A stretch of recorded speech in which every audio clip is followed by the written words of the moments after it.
Episode हमें एक ऐसे मोड़ पर छोड़ता है जहां एक तरफ पुराना मक्का अपनी आखिरी सांसें ले रहा है और दूसरी तरफ एक नया दौर जन्म लेने वाला है। और इन दोनों के बीच खड़े हैं हजरत उमर इब्ने अल खत्ताब रजी अल्लाहु अन्हु, जो इस वक्त हक के रास्ते की सबसे बड़ी रुकावट नजर आते हैं। लेकिन याद रखिए, अल्लाह जिस दिल को चाहता है उसी सख्त दिल से सबसे मजबूत ईमान पैदा करता है।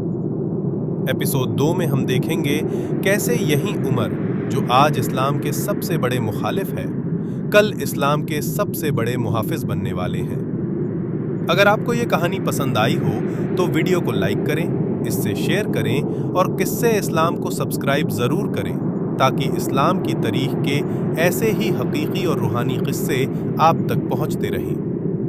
मिलते हैं एपिसोड 2 में। तब तक के लिए अल्लाह हाफिज।